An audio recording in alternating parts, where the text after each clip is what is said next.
world we all know, which may or may not be the best world possible, once again springtime had come. But all the magic of spring was not enough to conceal the misery of Manor Farm.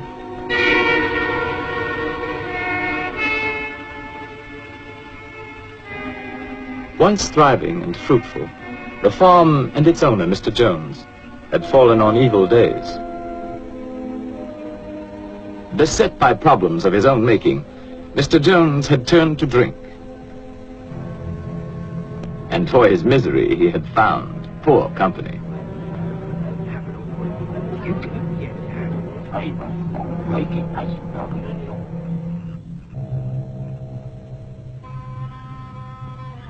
On the evening our story begins, it was later than usual when Mr. Jones came home from his drinking to make his rounds.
Good for nothing beasts. Eat their heads off.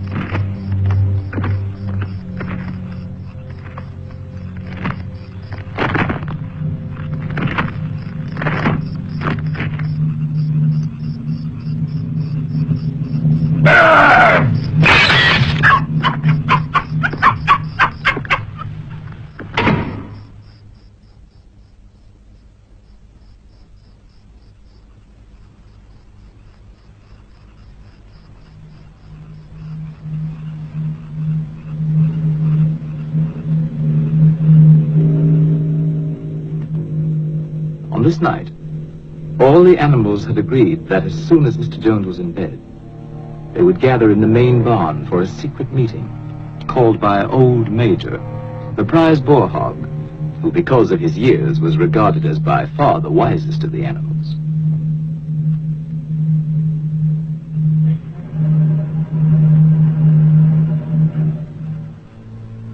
The other pigs started first for the meeting, being clever and fond of taking the lead.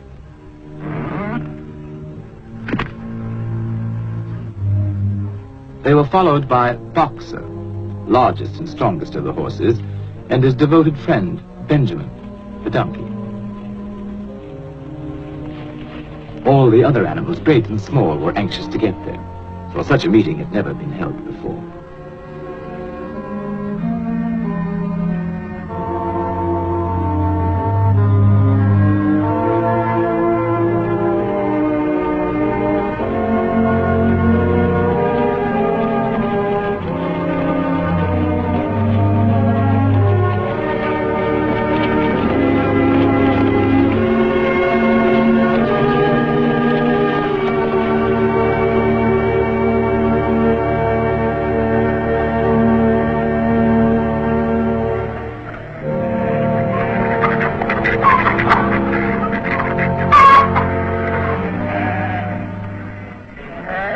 Old Major had been ailing, and now he had made known there were some things he wanted to say to his fellow animals before it might be too late.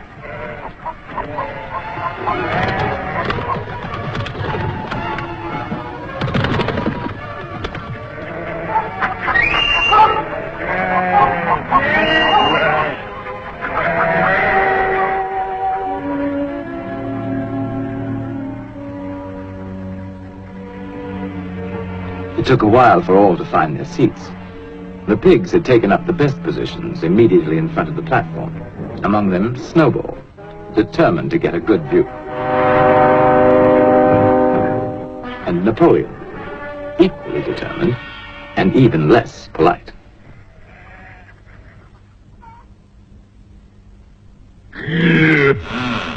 What was that? No. No, it wasn't Mr. Jones.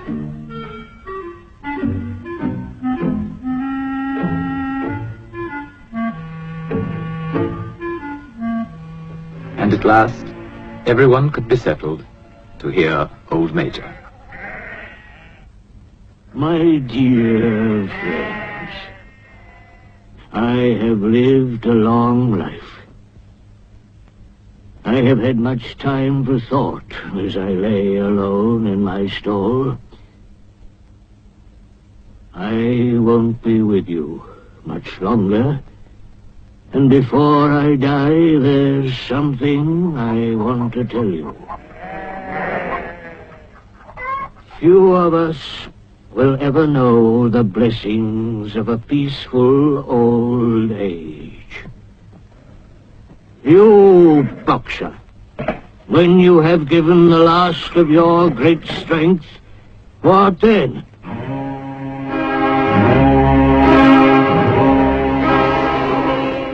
Whatever we produce is taken from us, stolen from us, and sold. Our children are born to cold and hunger. Look at them while you can. You porkers, do you know what the future holds for you?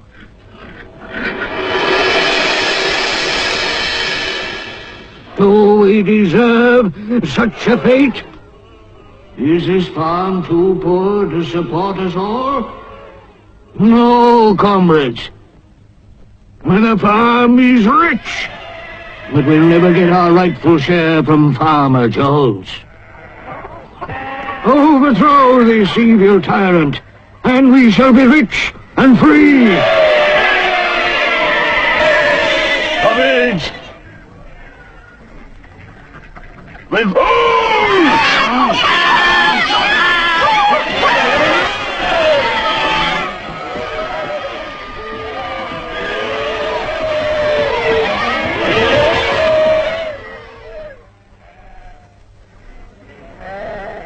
But remember, when you have got rid of Jones, don't adopt his vices.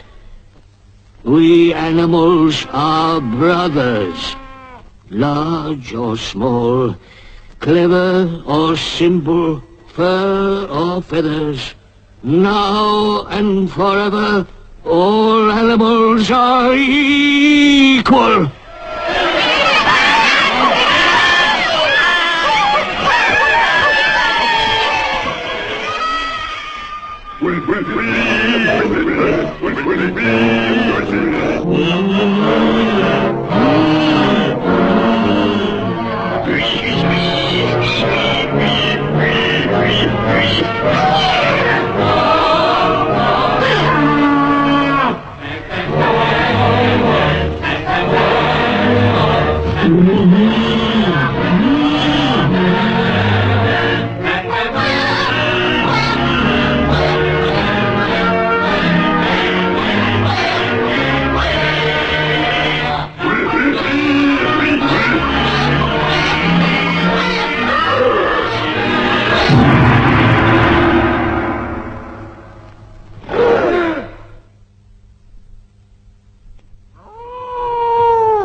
very next morning, sooner perhaps than old Major would have predicted, the animals found their situation quite unbearable.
And so, almost before they realized it, the animals had fought and won. They had casualties to mourn, and those who died left children to be cared for.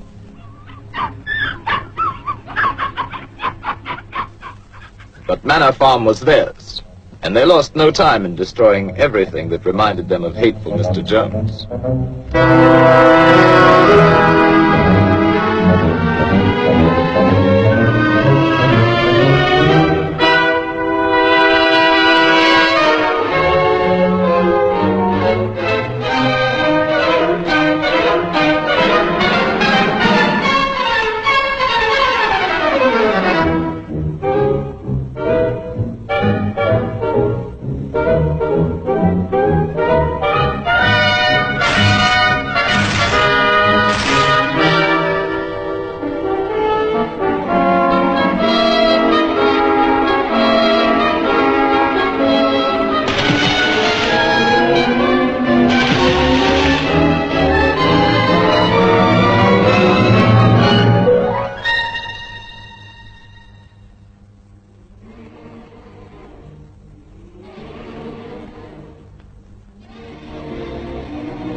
When it came to Mr. Jones's house, the animals hesitated.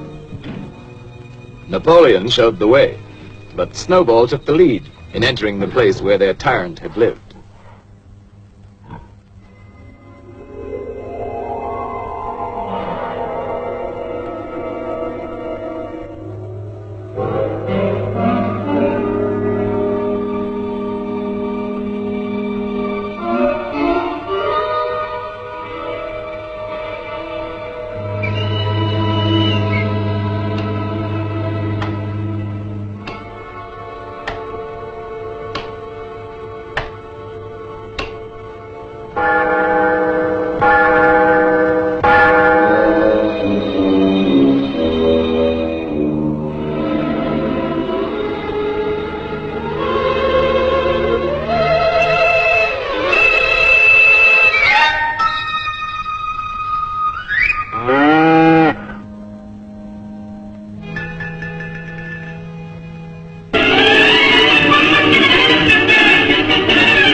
The animals were all agreed that Jones's house was no place for them. All, that is, except Napoleon.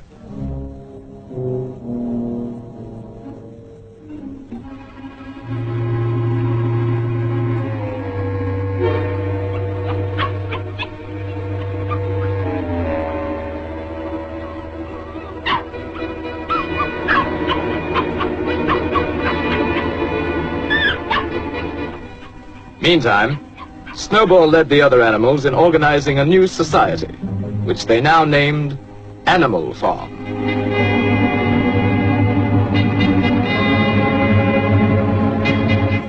So that all might see and agree, the laws of Animal Farm were inscribed in a prominent place, to be remembered and obeyed forever. No animal shall sleep in a bed. No animal shall drink alcohol. 4 legs good, 2 legs bad.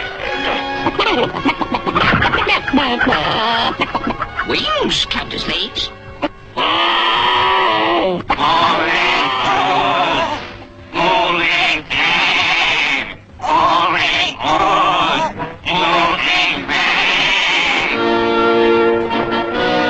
No animal shall kill another animal.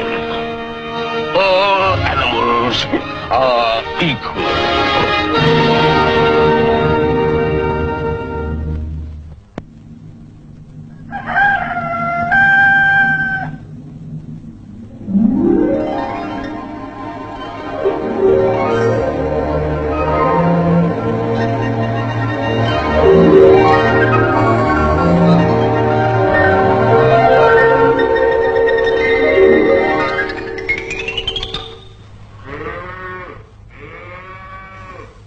tending farm by themselves posed problems for the animals, but the pigs could think of a way around every difficulty.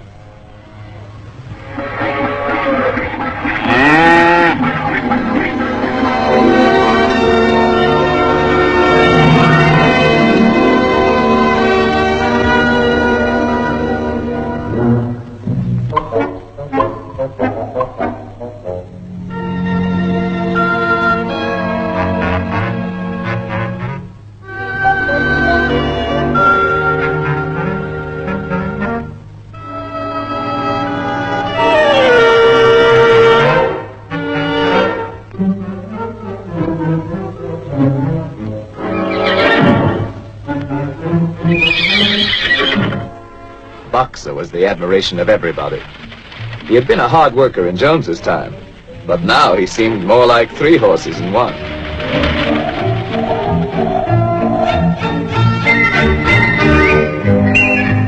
Instructed by Snowball, other animals worked out the rest for themselves, and the farm work was done like magic.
The success of their efforts delighted everyone, including Sly Napoleon and his constant companion, Fat Pink Squealer.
That summer, the animals, without any help or any interference, made a going proposition of Animal Farm.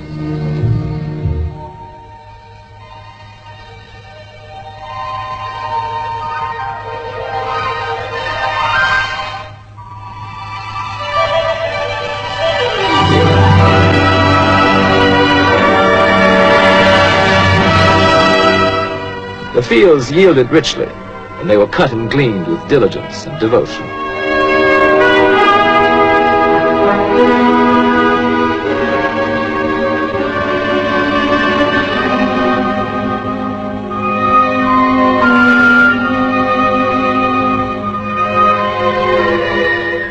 With the harvest safely home, the animals had time to think of the future. And at a meeting in the big barn, many resolutions were put forward. It was always the pigs who made the resolutions. Comrades, our first 5-month plan is a farm-wide triumph to spread the glorious news. so that our downtrodden comrades on other farms will break their chains and join the animal revolution.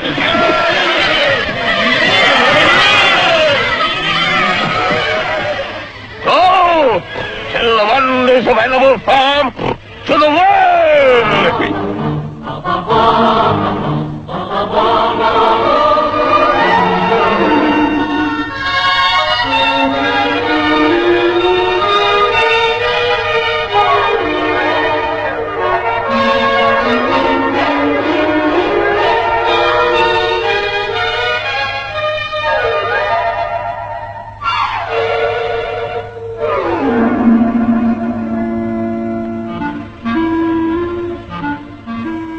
Some animals, content with their lot, were unimpressed by tales of peace and plenty.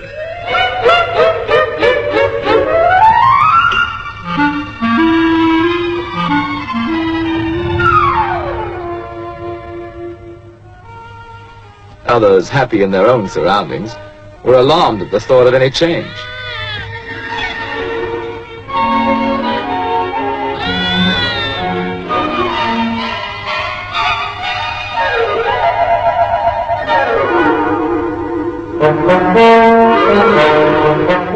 But wherever they were having a bad time, animals listened with interest.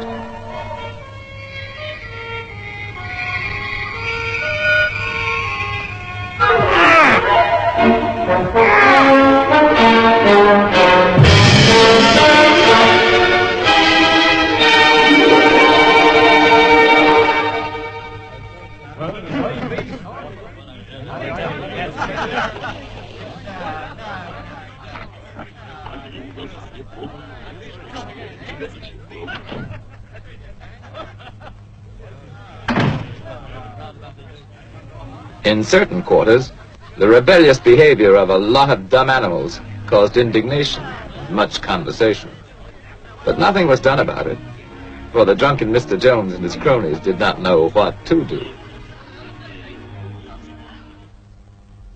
Snowball felt that education was the animals' next necessity. Some of the animals were brighter than others, of course.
Snowball set himself to solve the problem of power on the farm.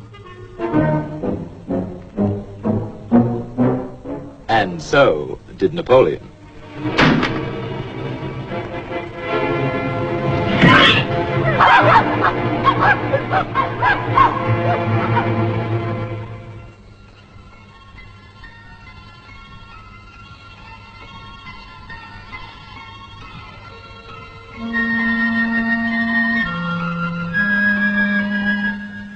In January, there came bitterly hard weather.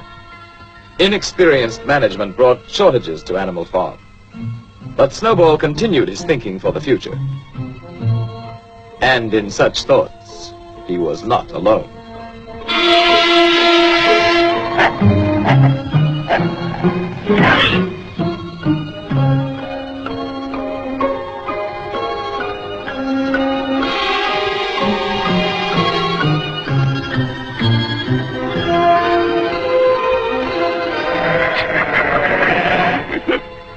Comrades, I have prepared a new plan for Animal Farm.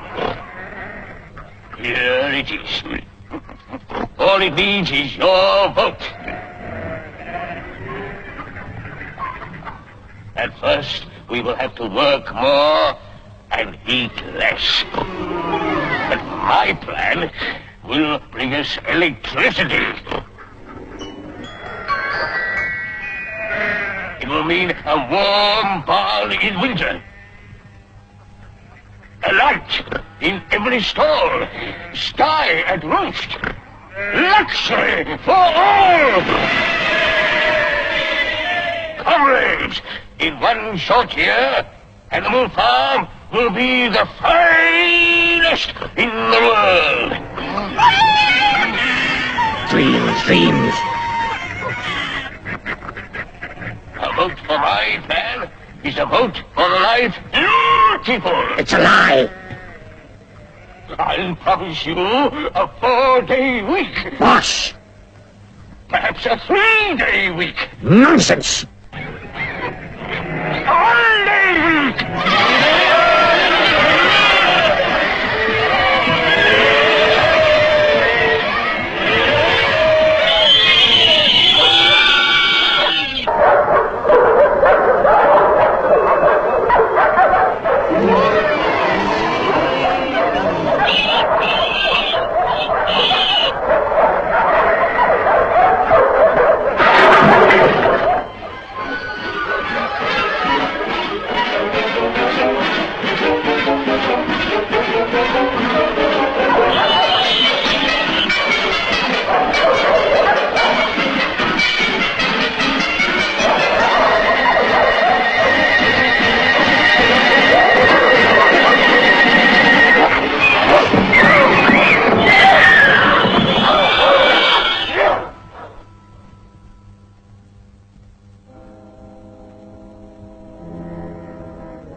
With Snowball disposed of, Napoleon stepped up confidently to take charge of Animal Farm. And Fat Pink Squealer became his obedient follower and assistant.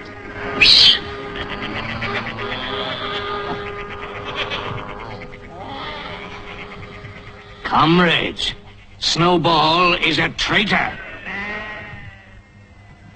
What was he really planning? To bring back Jones. Now, let's have no more of these useless meetings. Eh? From now on, I'll protect your interests. And I'll make your decisions.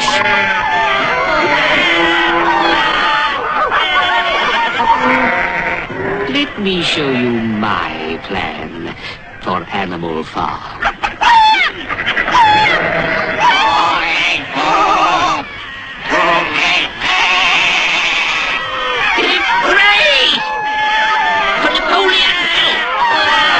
And so the windmill was started after all.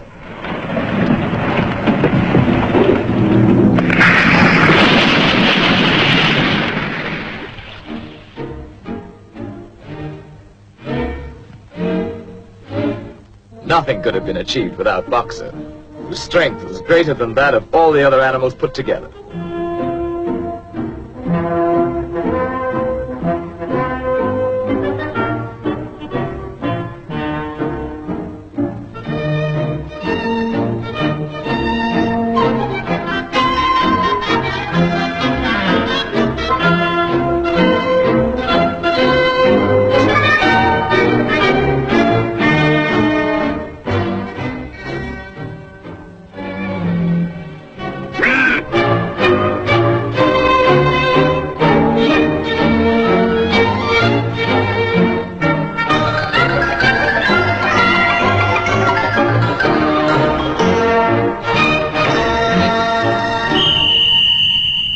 Superintended by the pigs, all the animals worked long shifts which lasted from dawn till dusk.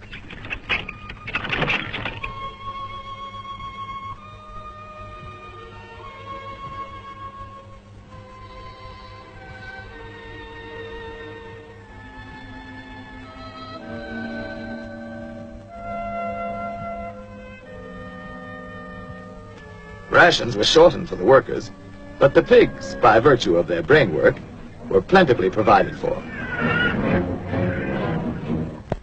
But the greatest inspiration came from Boxer, who, with his friend Benjamin, worked early and late, in season and out.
One evening, after working long and late, as usual, Boxer and Benjamin made a curious discovery.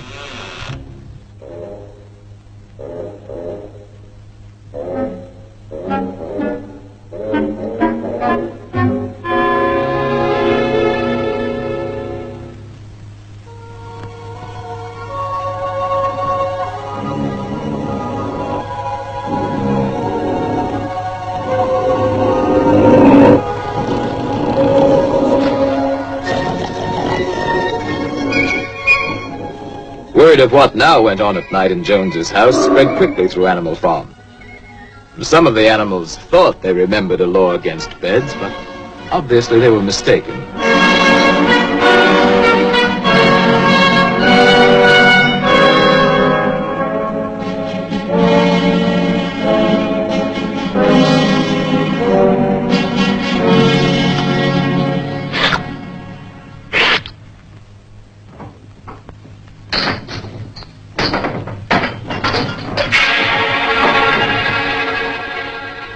And now, other changes in the laws of Animal Farm were in store.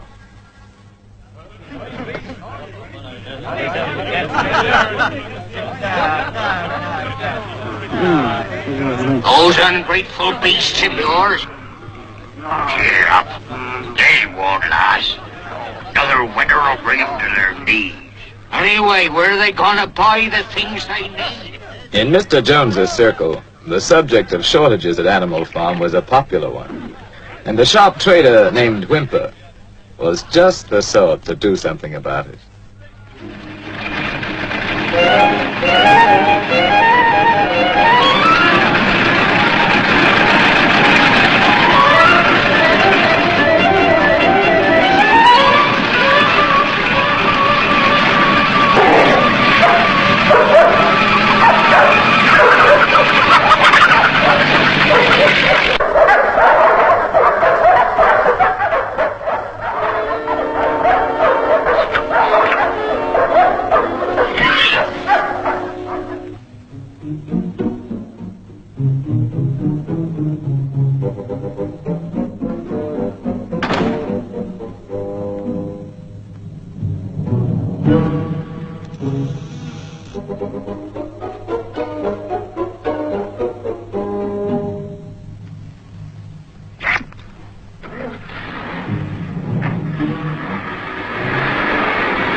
Comrades, our leader, as wise as he's beloved, has decided to trade with the outside world. Not for gain, of course. That would be unworthy of our noble principles. You, hens, are to have the honor of making the first contribution. All your eggs. I know how proud you are of this privilege.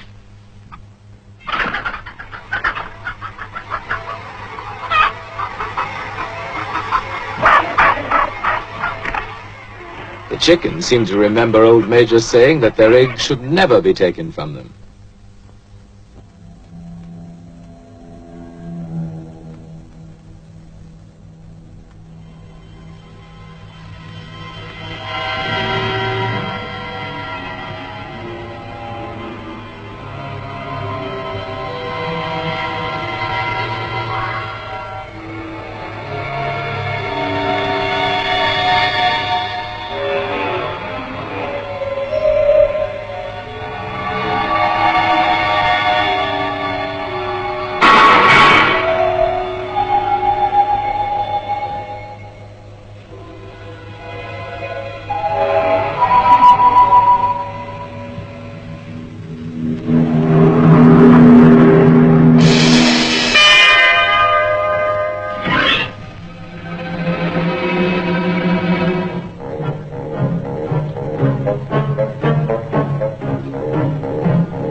The innocent suffered with the guilty, and the chickens' uprising was short-lived.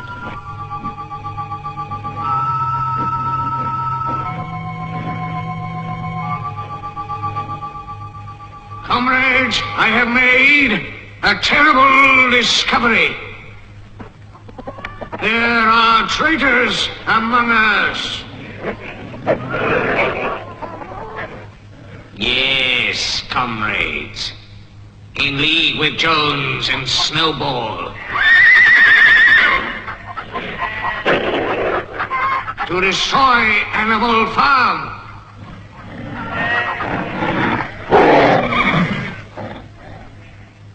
Who else is guilty? Stand up and confess!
Is now complete.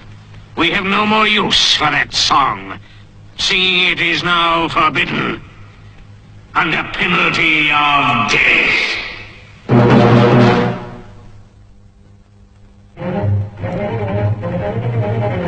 Trade between Animal Farm and the outer world now became quite brisk.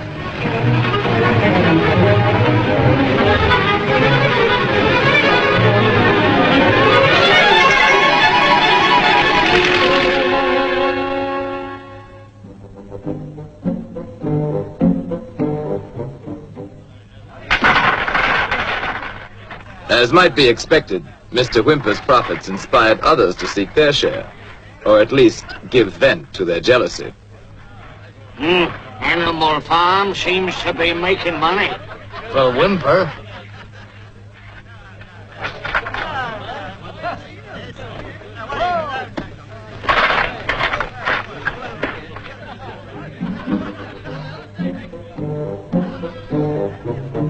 Who ever heard of animals running a farm?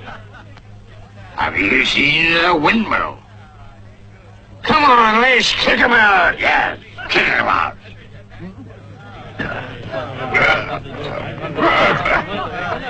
The original owner was not invited to join this movement. His neighbors let him know his day was done.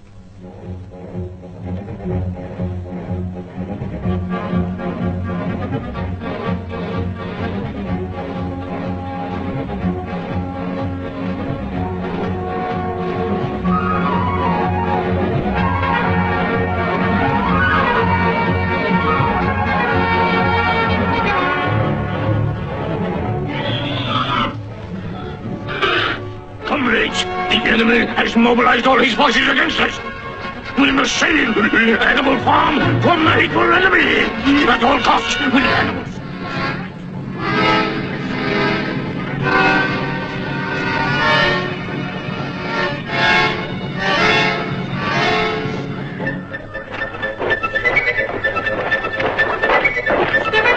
Now is the time to fight, to die for Animal Farm. Show them all.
Now began the heartbreaking job of rebuilding. And as before, Boxer and Benjamin worked hardest of all.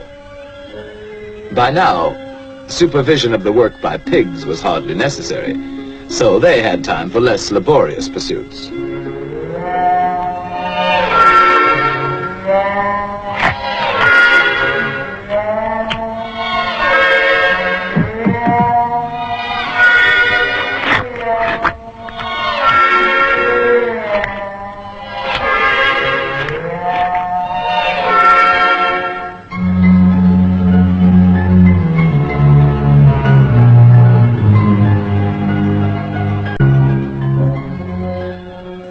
Long after the other animals left the job, Boxer and Benjamin worked on and on, giving their all, year in, year out.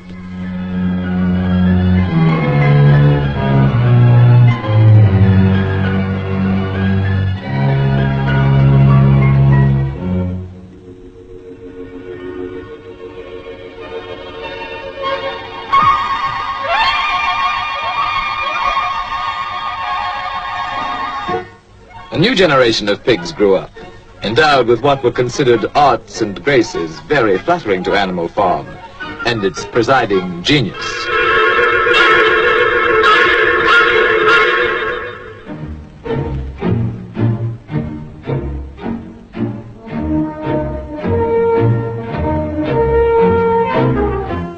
But still the windmill was not finished, and Boxer's injured foot got worse instead of better.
It looked as though Boxer were dead, but he wasn't.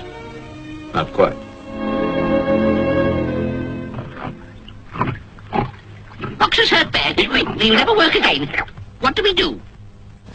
While Napoleon and Squealer made plans for Boxer, Benjamin predicted he could look forward to a well-earned rest and retirement.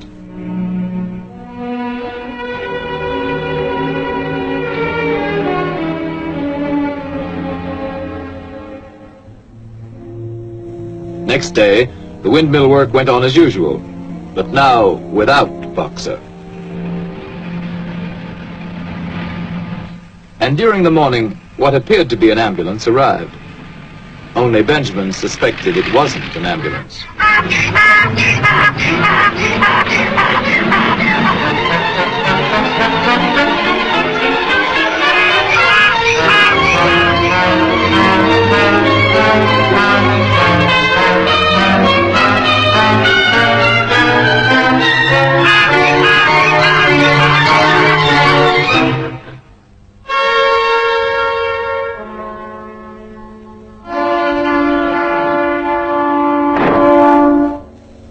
The other animals finally recognized the death wagon from Mr. Whymper's glue factory.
I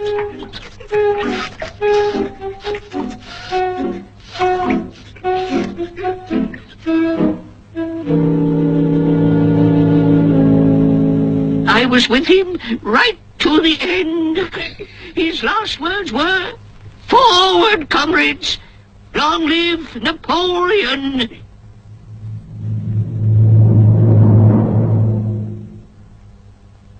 As for the wicked rumor that Boxer was sold to a glue factory, our beloved leader would never do that. Long live Napoleon! Long live Napoleon!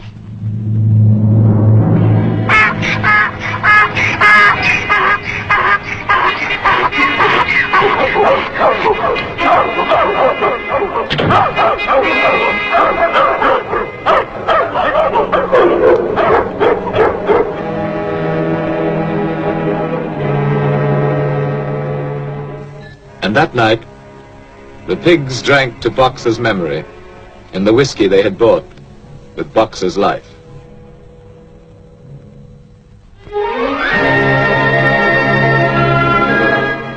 Years passed.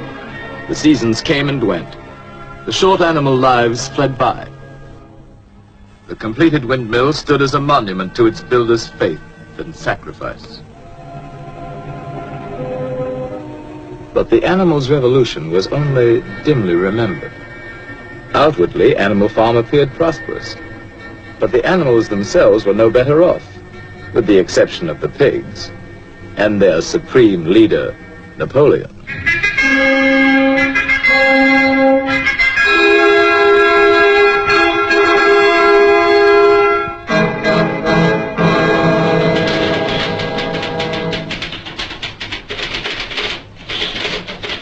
His pig-run enterprise now had many of the frills of real civilization. And one fine day, pig delegates from far and wide arrived at Animal Farm to celebrate the coming of a new era.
When reports of this great change reached them, other animals everywhere were incredulous.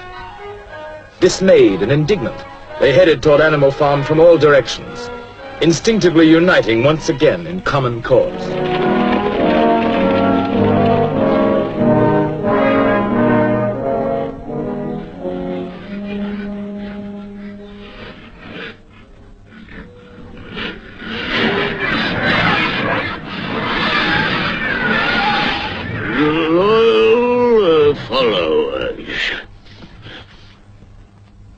On farms owned and operated by pigs, there is order and discipline. Our lower animals do more work and eat less than on other farms. This will encourage you to make your lower animals work even harder and eat even less.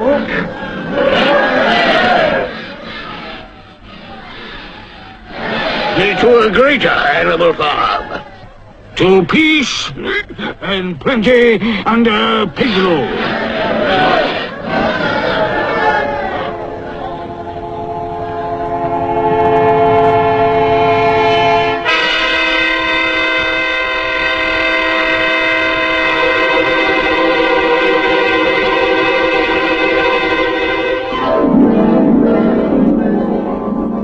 into the day when pigs own and operate farms everywhere.